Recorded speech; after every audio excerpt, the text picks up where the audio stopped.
cette journée? Oui, bon, mais là, il est positif puisqu'on a gagné les 3 matchs.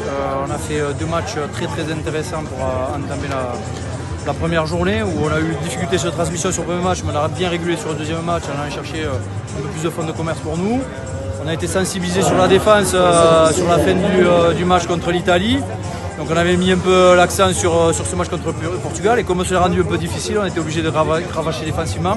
C'est ce qui nous a permis de gagner ce match-là. Donc quelque part c'est plutôt positif par rapport à l'état d'esprit. Maintenant par rapport à la construction du jeu, il faut que c'est une petite alerte sur le dernier match là, et ça, tout en respectant les Portugais quand même parce que c'est une très belle équipe.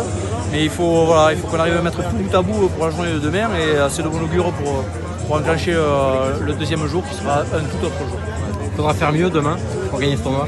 Mieux, ce jeu c'est une guerre psychologique, donc il faut toujours faire mieux, mais la remise en question elle est permanente, on vient de le constater là, et tout peut aller très vite dans un sens comme dans l'autre, voilà, et le plus gros danger c'est un petit peu nous aussi. Donc on a un match très important qui est le quart de finale pour bien se mettre en place demain matin, et après il y aura 2 grosses séquences, puisque ce sera deux prétendants à la qualification qu'on chopera, qu'on rencontrera sur la demi-finale et j'espère la finale. Donc oui, on va bien se préparer mentalement, on va bien soigner les corps déjà ce soir, bien soigner les têtes parce que c'est très éprouvant malgré tout, c'est dur pour toutes les équipes là, c'est sévère, et puis demain est une autre compétition qui démarre. Donc forcément on a l'habitude de ça, mais forcément il faudra remettre tout bout à bout, bien analyser tout ça et consolider ce qui a été bien aujourd'hui. Sur quoi vous allez insister pour demain justement? Demain, conforter l'état d'esprit, parce que l'état d'esprit est très positif, et puis s'appliquer sur la communication, parce qu'on voit qu'on fait tomber des ballons un peu bêtes et qui nous mettent un petit peu dans la difficulté, et sur des situations très propres, très bien enclenchées. Donc voilà, il faut juste optimiser ces relations, ces connexions entre les joueurs et faire en sorte qu'ils se libèrent, quoi. Voilà, c'est tout simplement ça, ils ont de la pression, il faut qu'ils arrivent à se libérer, qu'ils aillent chercher la bonne pression.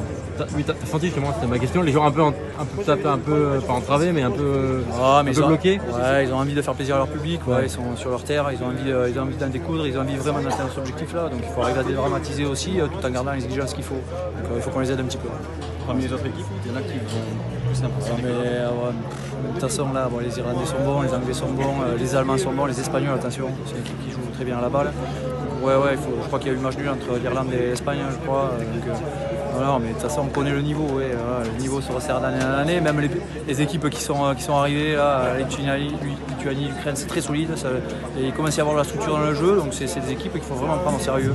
Ça c'est le 7, on a l'habitude, je crois que de toute façon à l'échelle mondiale le niveau s'élève d'année en année, c'est pas les codes du 15, donc voilà, on a besoin d'être attentif et très sérieux dans tout ce qu'on fait pour pouvoir continuer nous aussi à progresser parce qu'on est loin d'être arrivé.